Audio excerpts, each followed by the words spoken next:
What is up, Earth peeps and moon peeps? I am just a simple new type, and in this episode we are returning to the correct century and turn A Gundam. Last time, the moon race found some nukes and accidentally set them off. All hell broke loose as Phil Ackman tried to assume control of the moon race. Harry and Kihel gets out of there as things get heated. This time, Lauren tries to find a safe place for the remaining nukes. They head to Manu, and we meet a mysterious tribe that knows about the dark history. So let's get into this. The militia heads out. Joseph tells Sochi not to worry, but she calls him an idiot and heads out in the Kapul to look for her sister. Now that the Diana counter knows Kihel isn't Diana, she doesn't really have any leverage. He calls Phil weak because he can't build an empire if he doesn't even know where the real Diana is. He tells Poe that if she finds Diana, she could become the new queen. Her reaction is of course to cry. The Wilgum finally takes to the air. Gwen gives a motivational speech while holding Lily. Does she know?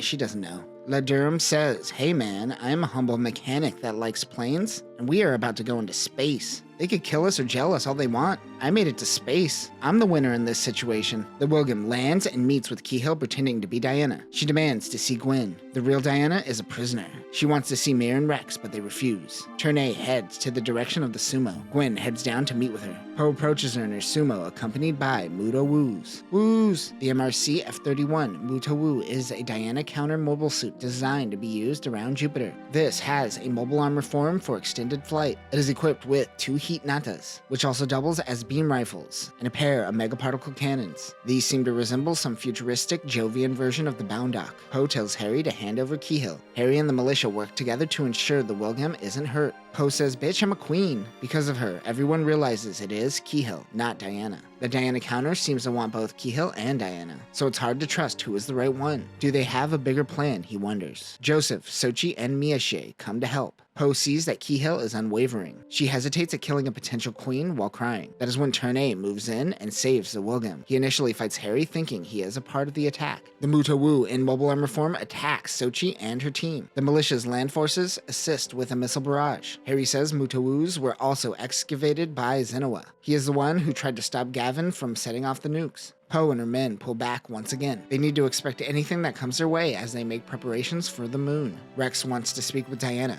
or Kihel. I don't know, I'm losing track. All of this has also caused Lauren to lose trust in who he is truly talking to, so he is now reserved around Kihel. The Soleil's bridge functions as a shuttle. Miriam Rex is helping Diana get out of there. They pass by the nuclear blast on their way. Gwen doesn't want Sochi visiting Kihel because of her hatred of Diana, who she blames for her father's death. The Wilgum is heading towards Manu for repairs before they head to the moon. They don't specify where this is, but it probably is in the Sunbelt, and is most likely an analog for Machu Picchu if I had to guess. Kihel is being held prisoner with all the cabbages. Diana is dropped off by Rex and meets with Meme Midgar of the 2nd Gundam Division. Meme can tell that she is really Diana, as he met Kihel and she is more crass. She realizes they are heading to Manu, so she heads out on her own again. Lauren mentions that Joseph is nicer now that he is going out with Fran. Oh hey, he's paying attention. Usually our heroes in Gundam are autistic and hyper-focused. It's a nice change of pace to have someone attuned to the people around them. Lauren finds Sochi, who is wearing her wedding dress. Gavin died during the nuclear blast, so she's coping. He apparently survives on the manga. Cancer Kafka wakes up from being passed out. She and Muran survive the nuke. Their goals are still to protect Diana. Lauren wishes Gwen and Diana would work together. Sochi says, "That's funny.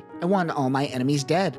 Dead! Jacob and Bruno learn the Gallop floats on water. The Louisiana Navy is helping the Wilgum. Cancer wants to detonate a nuke if they can't get their hands on them. She and her walking dumpling and Muran in the flat board the Wilgum. Gwen buys some time by letting them search. Cancer sees Diana in the window. They can't attack the ship. Gwen holds a gun to Diana and tells the red team to leave immediately. Muran's flat parts the seas. Lauren hides in the water and attacks the flat while Muran isn't looking. Sochi says on the comms that she is Kihel instead of Diana. Cancer hears this but plays along and retreats. Phil gives a speech saying they are moving forward with their conquest without the queen. There are still some that align with Diana, however. Rex believes that this will gain the attention of Agrippa maintainer back on the moon. Poe cries at Phil. Even he tells her to get it together, and he's like the only one that cares about her. Time to swim with the dolphins. Poe is on the Soleil shuttle when Harry boards the ship and slaps the gun out of her hands. She is all tuckered out from being sick. He wants to know where Diana is. Harry tells Poe that she should probably change her underwear. Wait, what? He bails and goes searching for the queen. Dude boards the ship, slaps my gun, and then tells me to change my panties. What just happened?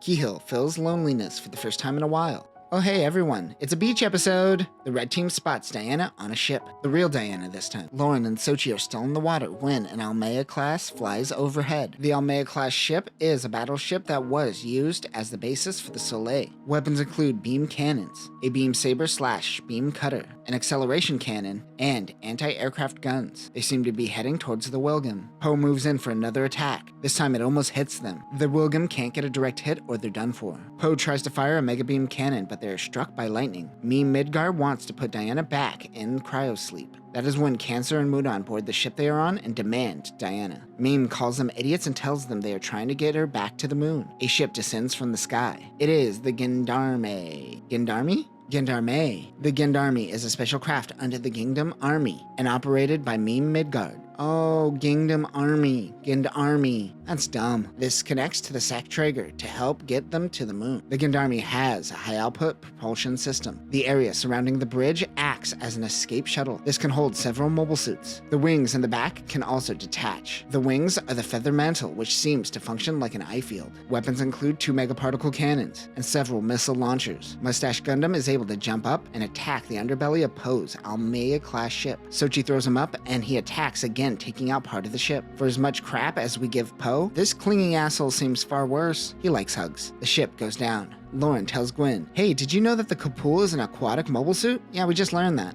It's taken them some time, but they're getting there. Meme Midgard is able to escape before Harry could save the Queen. Cancer and Muttowoooo are thanked by Diana for being more reliable than the Diana counter. The two join Meme and Diana on their journey back to the moon. Tornado does a fob squat on the Kapul while looking at a shooting star. Lauren and Sochi are making their way towards Manu when they see fighting near the Manu mountain cycle. The Suicide Squad are fighting against the Diana counter. Miyashe tells them that the Diana counter already occupies this area. Everyone tells Gwen to reconsider withdrawing as they are going to lose their forces, but he refuses. Also, everyone in this room but Gwen has a wife beater. They have to destroy the cannons blocking their way. Joseph is from the Maba clan in Adescan. They have folktales of the evils of technology. Sid says that his people's culture probably once knew more about the dark history than Sid knows. We see an Adescan girl who sees Turn A Gundam and calls it the White Devil. The militia wants Lauren to help them fight, but he is still holding on to the nukes and he is hiding that information from everyone. He knows the militia will use them on the moon race, and he doesn't want anyone setting off nukes. Joseph says that Lauren is hiding something. Before he can answer, a gunshot goes off. It was Sochi firing at the Adescan girl.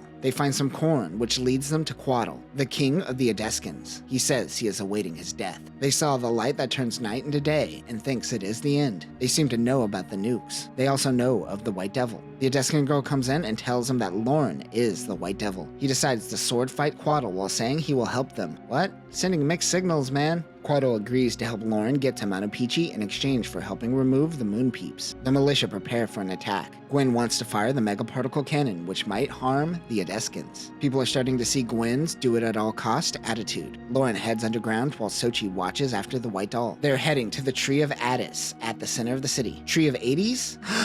It's the Tree of AIDS, guys. It's the Tree of AIDS. Quaddle tells them that long ago a nuclear blast went off. Then giant machines fell from the sky. They cut down the Tree of AIDS, but one branch remained. They used the branch to regrow. The Adescans believe that the White Devil is the one that has been prophesized to come back and take the branch. Adescan soldiers then begin attacking them. They flee back above ground, where Sid is captured. They tell them to lay down arms. This is a rogue tribe led by Taruka. These rogue soldiers capture Quaddle, Lauren, and the militia. They all need to break free or the fighting is going to get much worse.